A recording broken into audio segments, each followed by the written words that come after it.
sort of closing the circle today because my first boss at Goldman Sachs is sitting right there, Lee Cooperman.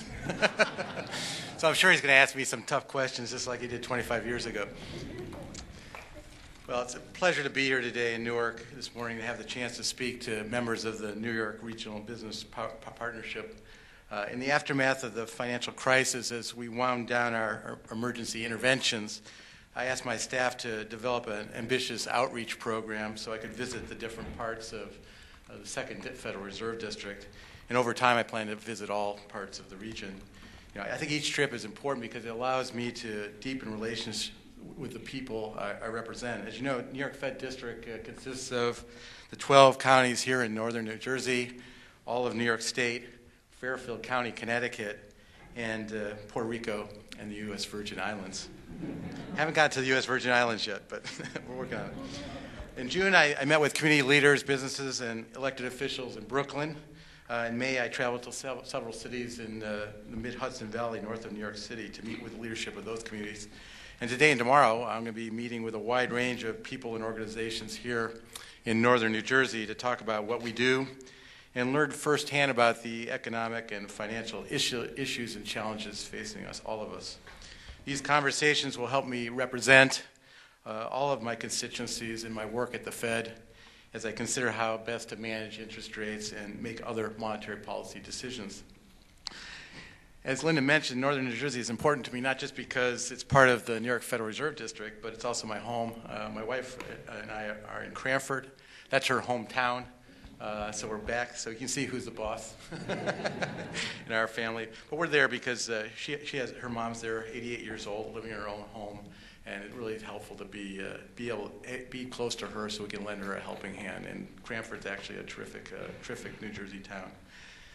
So while my colleagues and I are pleased to work with the business community in terms of these outreach efforts, I think it's also important to know that Jason Bram and Ray Rosen of the Federal Reserve Bank of New York have addressed this group in the past. But we also have a number of initiatives specifically targeted to low and moderate income groups, particularly here in Newark. For the past 3 years, we provided the Newark Esic County Foreclosure Task Force with data and analysis on the latest mortgage conditions and trends in a variety of ways, including roundtables, presentations, and newsletters. This task force was formed in response to the rise in foreclosures in Newark's in surrounding towns that began in earnest in late 2007. The task force is comprised of representatives of over 40 community development corporations, nonprofit housing, counselor, and legal service providers, government and community development officials, and advocacy organizations, all working to address this serious issue. Over the past 2 years, we've partnered with Bank on Newark. Bank on Newark is a private-public partnership developed to bring unbanked populations into the financial mainstream by providing people with assistance in establishing banking accounts and receiving financial education. The New York Fed serves as an advisor and a data monitor for the Bank of New York and for its sister program, the Bank of Manhattan. This fall, we'll launch our financial awareness video competition in Newark and Essex County in partnership with the City of Newark. The goal of this video competition is to promote financial awareness in the greater Newark community. The video competition invites university and college-level students to produce original videos that encourage young adults to practice sound financial decision-making. We've launched similar video competitions in Puerto Rico and New York City, and they've been very successful. Last year's videos were judged by a panel of professional filmmakers and leading advertising agencies, and then the winning videos ran for a couple of weeks as shorts in the major movie theaters in Manhattan and Queens, so they were actually featured. I want to thank the Newark Regional Business Partner, PNC Bank, and NJPAC for inviting me here to speak today. I'd also like to thank the SGA Group PC for sponsoring this breakfast. Over the next two days, I look forward to meeting with your elected officials in Newark, going over to see Cory Booker right after this meeting, visiting Newark Now, sitting down with the Episcopal Community Development Housing Counselors, as well as meeting with New Jersey community bankers, credit union officials, visiting the manufacturer Accurate Box, touring Jersey City and learning a bit more about the pharmaceutical industry. As you can see, my staff has booked a pretty packed schedule. So let me start by way of introduction review briefly what the New York Fed does and what makes my job so interesting. As always, what I have to say, though, reflects my own views, and not necessarily those of the Federal Reserve System or the Federal Open Market Committee, also known as the FOMC. As Lyndon noted, I'm vice chair of the Federal Open Market Committee, and we meet 8 times a year in Washington to set interest rates and make other decisions about monetary policy to try to generate the best economy we can in terms of generating jobs and keeping prices stable.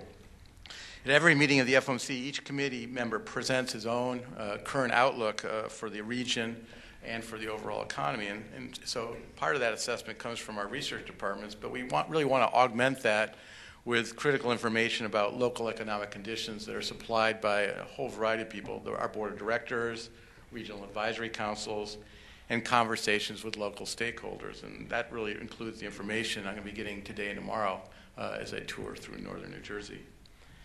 At the regional level, we put a lot of energy into what's going on in our region. We continually track economic conditions in our district, and we've created a large number of tools for that purpose.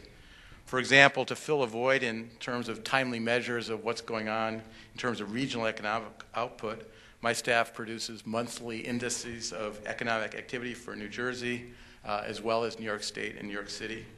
These measures are similar in concept to what we do for measuring national output, such as gross domestic product. And we've also initiated a consumer credit panel, so we can actually monitor what's happening to local household credit conditions, including the amount of debt people are taking on and what's happening to the credit quality of the debt that they're carrying. Furthermore, we have a new survey to track credit and financing issues for small businesses. Small businesses, as you know, are very, very important because they create a lot of new jobs. The poll takes a fresh look at borrower demand by asking firms not only about what's happening to their credit applications, but for those who aren't seeking credit, why aren't they seeking credit? In all, we've had 876 different small businesses respond from the tri-state area to our May 2011 survey, and a good proportion of those were from responses from New Jersey. To share the information that we gather and produce about the second district, we've created a rich website which has localized current data and maps on conditions in this region. So I invite you to go to newyorkfed.org, to explore the information that we've collected on small businesses, credit, and housing conditions for our region.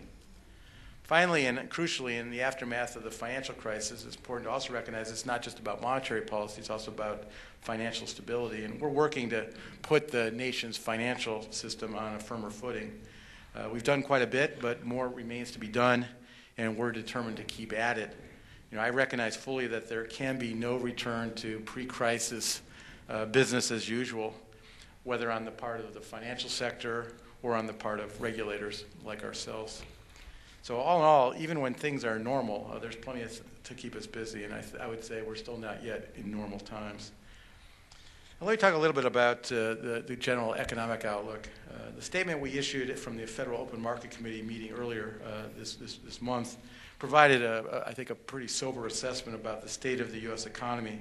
Economic growth so far in 2011 has been a bit slower than we expected earlier in the year. While jobs growth picked up earlier in the year, in the last few months, conditions in the labor market have deteriorated again, and the unemployment rate has edged up. Household spending has flattened out, and the housing sector is depressed. Business investment in equipment and software is expanding, but investment in corporate offices and other commercial buildings is weak.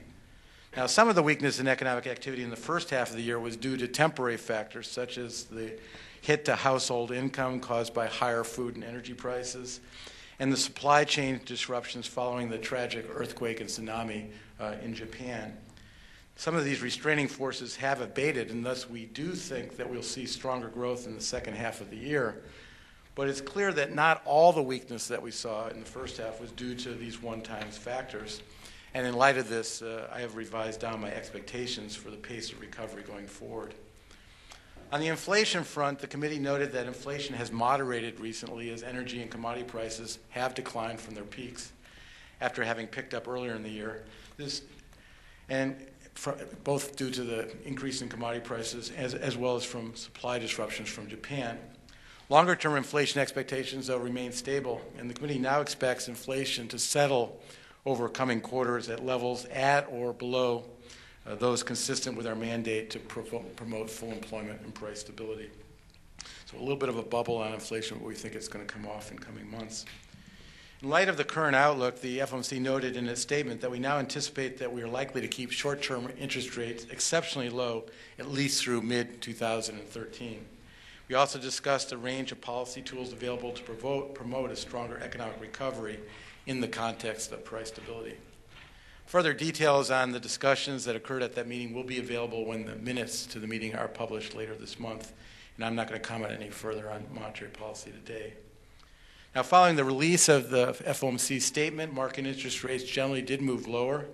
That should help provide some additional support for economic activity and jobs. I would note, however, that conditions do remain unsettled, and the equity market in particular has been quite volatile recently. So now let me turn to what's going on in our region. How are we doing?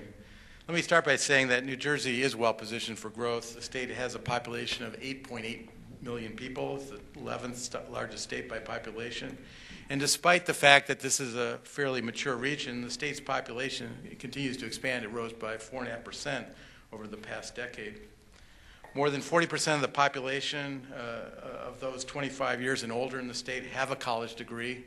That's a full 5 percentage points higher than the national average, so it's a very well-educated state. Our population is also quite ethnically diverse. Roughly 20% of the state's residents were born abroad, and that share is even higher in Essex and Bergen counties. Significant numbers of foreign-born residents in the state come from countries like India, Mexico, the Philippines, the Dominican Republic, and Korea. The state's economy is also quite diverse, and its industry mix mirrors that of the national economy. We have a sizable number of jobs in the state are in healthcare, and professional and business services, wholesale and retail trade, and leisure and hospitality. When we look at the northern part of the state, we see somewhat greater concentration of jobs in finance, particularly in Hudson County, in goods distribution related to the ports, rail lines, and trucking, and warehousing activities that are prominent here, in pharmaceuticals manufacturing and research and development, and in the private education sector. The area, of course, has also very important links to New York City. For example, the data centers here in the state serve many of the city's big financial firms. In addition, a large number of residents, including myself, commute every day from New Jersey into New York City. And a smaller but still sizable number of New Yorkers do the reverse commute, living in New York City and commuting to New Jersey. So how did the state fare during the downturn, and how is the recovery proceeding? As I mentioned, the New York Fed produces indexes of economic activity to monitor the performance of the region. Based on our index, the downturn in activity in New Jersey began about the same time as the Great Recession was beginning nationally. That is around December of 2007.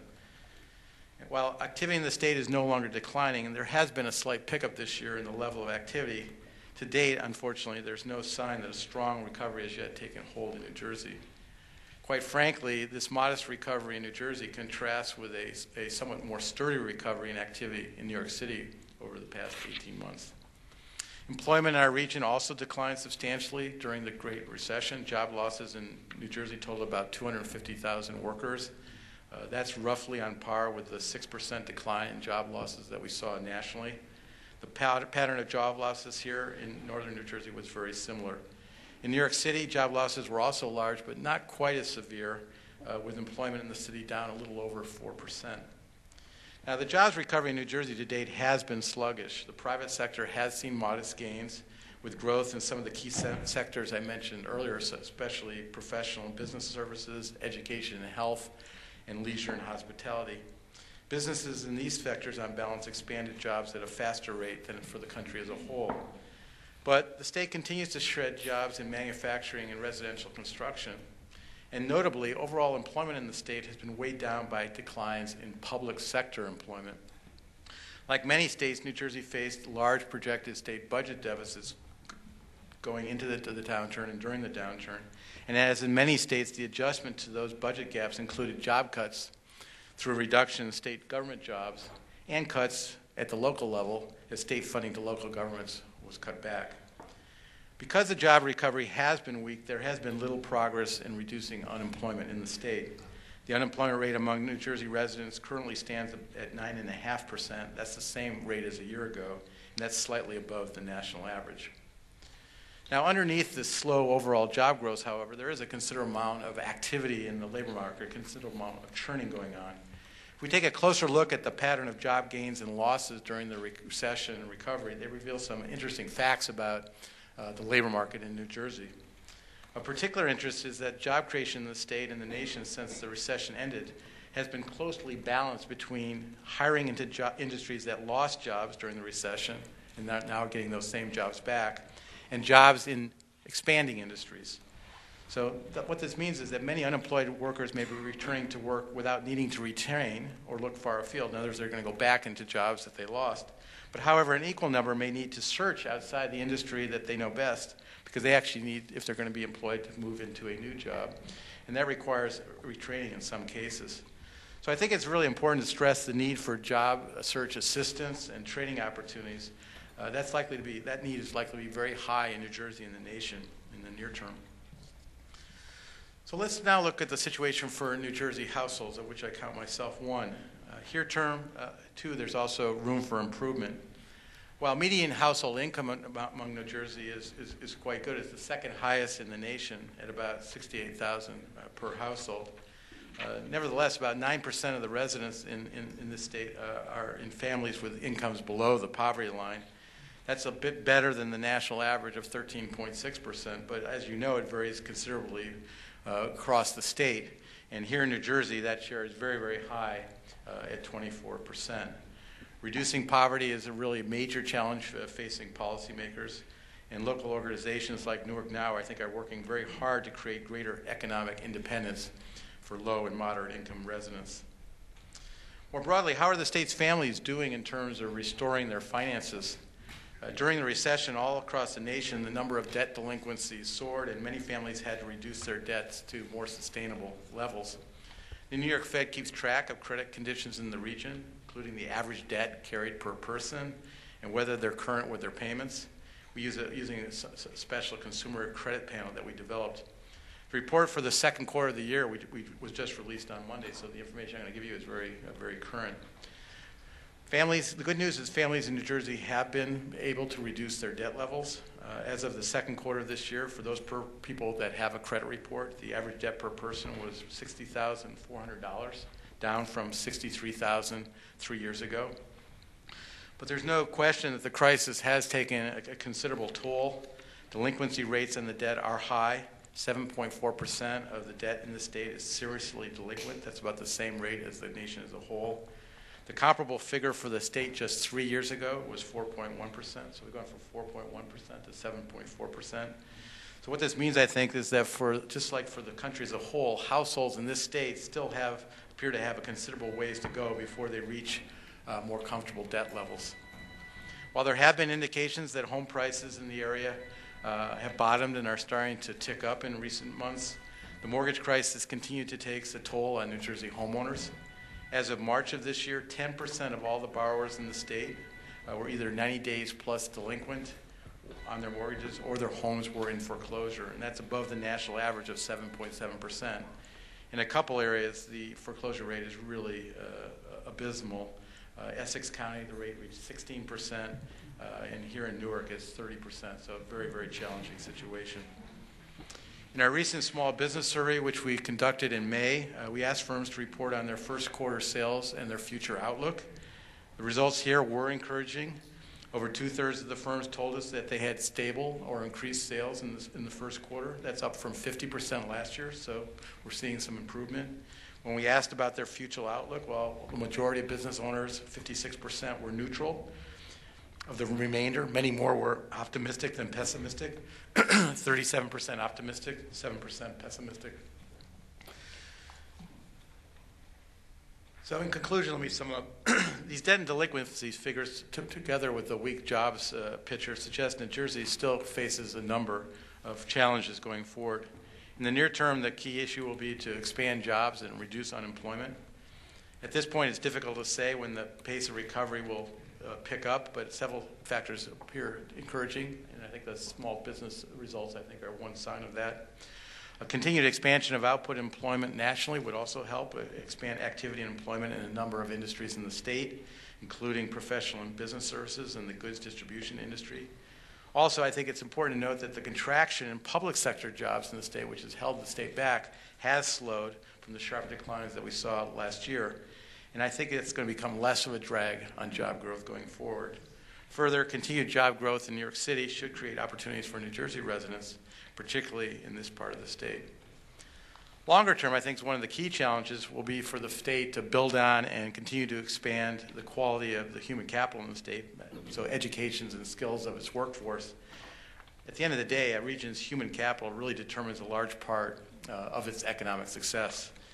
Even though it already has one of the most educated workforces in the country, New Jersey still needs to continue to attract and train workers who can do a wide range of tasks that an advanced economy demands, such as starting innovative firms, operating sophisticated capital equipment, having the ability to design websites, operate in high technology environment. In addition, I think a broad expansion of education and skills goes a long way to broaden the ability of people of all residents in the state to participate in the economy. And that's something that we really have to work on and strive for in the coming weeks, months, years, and decades. Thank you all for your kind attention. I'd be very happy to take a few questions.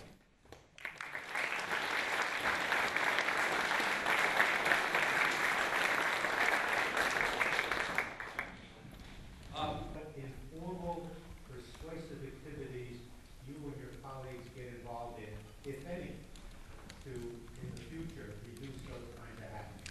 Well, I think that the Fed's view on how to respond to during economic expansions has changed, and I think that what's changed is really sort of two things that are very, very important. One, I think that the financial stability has been elevated to be on par with monetary policy in importance, because as we saw in the crisis, you can't have an effective monetary policy if you don't have financial stability.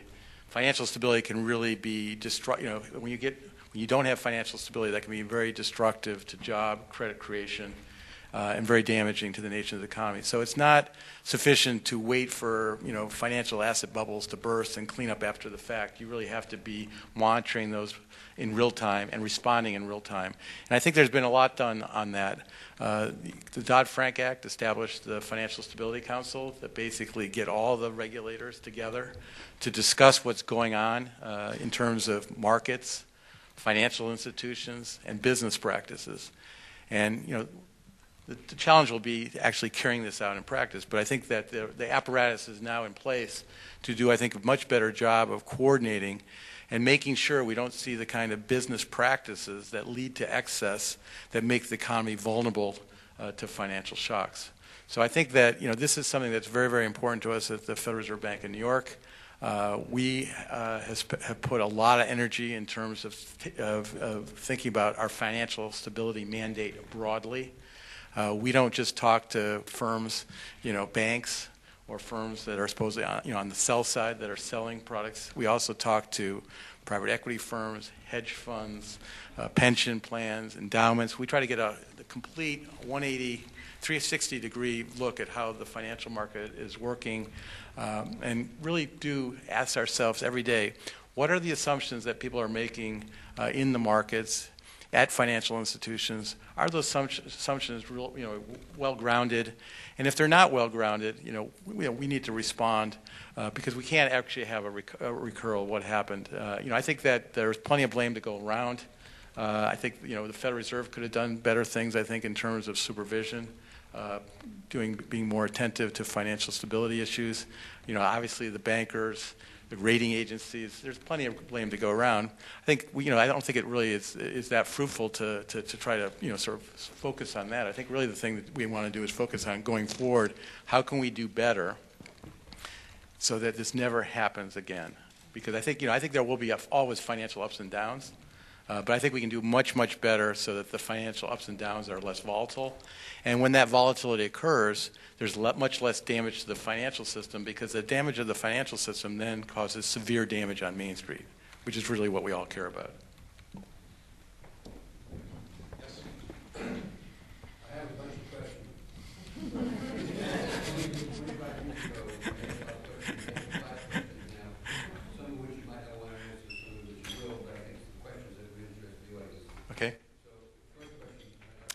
remember 5 questions, please. Okay, first, you asked a question about recession. Look, economic growth in the first half of the year was anemic, around 1% or so. And whenever the economy is growing very slowly, I think there's no question that the risk of recession rises as a consequence. So the risk of recession is somewhat higher than it was, 6 months ago. That said, I think the risk of recessions are still quite low for a couple of reasons. One, if you look at why the economy was weak in the first half of the year, there really were 2 important temporary factors that I think did really restrain the economy. The Japanese earthquake and tsunami very much disrupted automobile production, and we're actually seeing automobile production now come back quite strongly. And 2, we saw a big spike in oil prices as the Libyan oil production was disrupted, and oil prices have come back down. So that should. Number 2, we've actually seen some economic data that suggests that the economy is very much still growing. Retail sales for the month of July, where I think we're generally a bit firmer than people expected for that month, and there were also upper revisions to prior months.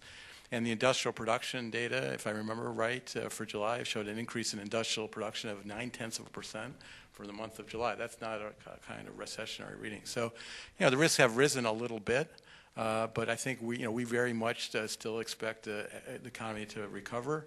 We expect the second half of the growth to be significantly firmer than in the first half of the year. But obviously, there's some concern, and you saw that in terms of our statement, FOMC statement, where we downgraded our outlook, and I think we provided a pretty sober assessment of how the economy had done. And you also saw in our FOMC statement that we said that we now anticipate that we're going to keep short-term rates exceptionally low to mid-2013. Now, in terms of your question, you asked the question about the Wall Street Journal article on the European banks. We're always scrutinizing European banks, U.S. banks, foreign banks, U.S. banks in terms of how they're doing in terms of capital, liquidity, credit quality. So this is standard operating procedure. This is something that we do as a matter of course. That's our job. And it's really important to stress we're not focusing on foreign banks any more than we're focusing on U.S. banks. We treat foreign banks and U.S. banks exactly the same. What was your third one?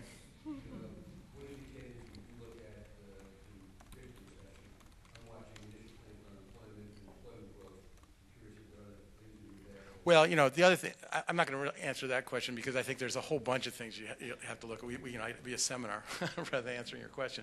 But I think there's a couple of things that, while people are pretty gloomy about the economic outlook right now, and part of it is also that you see all this volatility in financial markets, there are a couple of things that I think are really worth noting that argue very strongly against recession. The first thing that argues very strongly against recession is that even though financial conditions haven't returned to sort of normal, they're a lot better than they were a year ago, and a year ago was a lot better than they were 2-3 years ago. So if we do a survey of banks and we ask them about their credit standards and whether they're tightening or loosening their credit standards, and they've been on a loosening path now for quite a few months. So it looks to us like credit availability is improving. The second reason to argue, I think, very strongly against recession is that the sectors of the economy that typically drive you into recession are already very depressed. So housing activity is already very depressed. Auto sales are quite low relative to what they are, sort of historically. So, the cyclical sectors have already gone down. It's much harder for them to go down further, and so that also, I think, very much argues against a recession. Chairman Bernanke, talked about all the tools that we have available in his Humphrey Hawkins testimony. As I noted in my speech, I wasn't going to talk about monetary policy today. I will say though that we have plenty of ammunition left.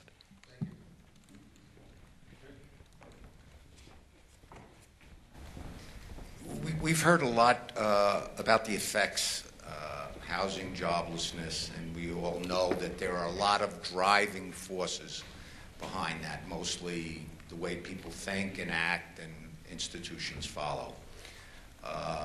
Whether it's the budget deficit, the new tighter credit standards. So there are all these driving forces out there. What do you consider the primary driving force behind this? And we basically know it's lack of confidence. How do you turn that confidence around? And so to restate it another word, if you had a magic wand and you could only fix one of these forces, what would it be? I think it'd be confidence. I mean, we talk to a lot of small. Well, but that's, you know, how do you fix You said I had a magic wand.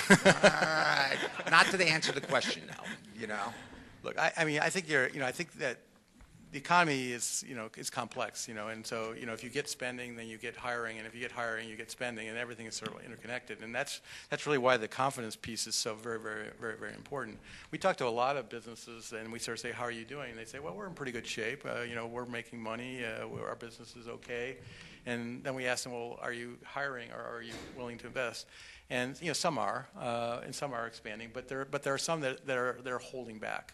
And I think that holding back, is really, an important factor in terms of why we're not getting more traction.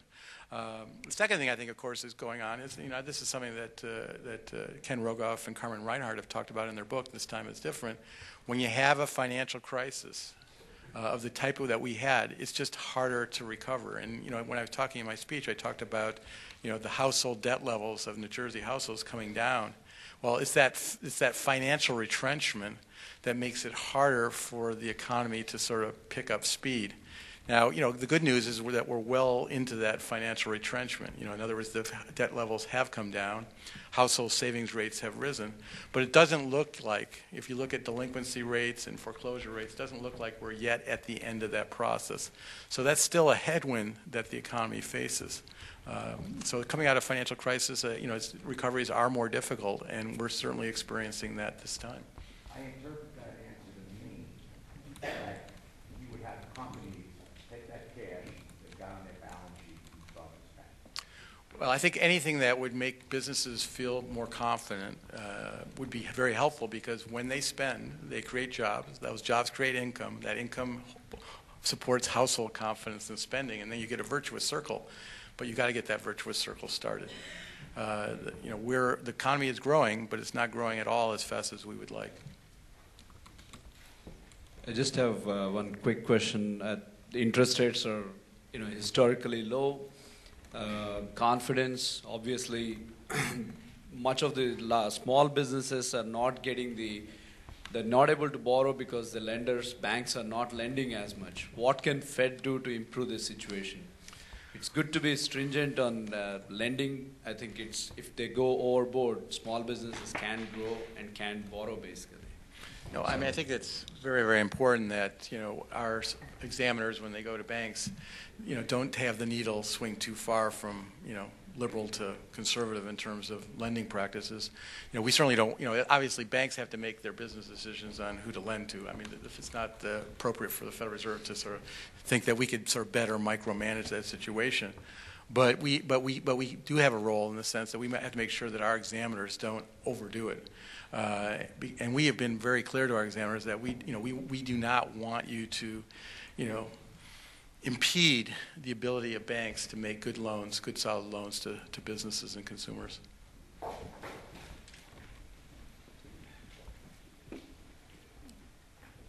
A couple detailed questions. First, in looking at the foreign bank branches, can you give us a rough estimate of how much of their activities is in support of trade, export and import, versus domestic lending? Second question, unrelated. You've had a long exposure to a company called AIG. What surprised you over time in terms of the information that was available, and if you had, over time, more accurate information, would decisions have been different? Okay, let's take the AIG question first. I think that, the Federal Reserve's involvement with AIG was really about preventing the financial crisis from getting significantly worse and really damaging the ability of the financial system to provide credit to households and businesses. was not about saving AIG per se. It was about really preventing the failure of a very large, complex company with operations around the world, that if it failed at the time that it was in danger of failing, would have, I think, probably led to a Great Depression rather than a Great Recession, and that's why we intervened. I think, look, with the benefit of hindsight, obviously AIG should not have been doing what they were doing in terms of leveraging their AAA rating to write large amounts of credit default swaps. We were not their regulator, so we did not have particular insight into what AIG was doing. I think now, though, that the fact that we do have this Financial Stability Oversight Council, I think, and the fact that we are going to be designating certain firms to be non-bank financial firms to be systemically important. That's part of the Dodd-Frank legislation. The fact that we can actually say these firms are so important that if they failed, it would be a great problem for the U.S. and the global financial system. So we're going to actually scrutinize these firms a lot more carefully. That ability to designate individual non-bank firms as SIFIs, systemically important financial institutions, I think is a very, very important arrow in our quiver that the regulators didn't have before. Now, your other question, Mike? The other question has to do with how much of bank financing. Yeah. I don't really know. I don't really know the answer to the division of the business. I mean, I think that the foreign banks that do operations in the U.S. are really supporting the U.S. economy. They're not operating here to support economies abroad. Recognizing, of course, though, that the economies are interlinked, and global trade is a very, very, very important part of what's going on in this region, and provides a lot of support. So I think this distinction between foreign banks and domestic banks operating here in the U.S. is really not a very helpful distinction, because they're both supporting economic activity here in the United States. Not just because it's the last question, this may be the easiest question you get all morning. As a non-economist, how do you get your job? You're the president and CEO, but who do you report to? Who is your real boss? And who are you speaking on behalf of? I think, first of all, the Federal Reserve Bank of New York basically is one of 12 Federal Reserve banks, but I think we're a little bit special in the sense that we're essentially the operational arm for the Board of Governors of the Federal Reserve System that are in Washington. So, at the end of the day, we have a lot to say about what policy is. We have a lot of advice to give to the policymakers in Washington. But at the end of the day, Ben Bernanke and the Board of Governors of the Federal Reserve System are essentially my boss, and the American people are my boss. People ask me what I want to do at the New York Fed, and I basically tell people two things. To maximize the influence and impact of the New York Fed to ensure good public policy is carried out in the United States in terms of monetary policy, regulatory policy, financial stability, and two, leave the Federal Reserve Bank of New York in a better place than I found it, so it can continue to perform that mission in the future. Well, thank you very much.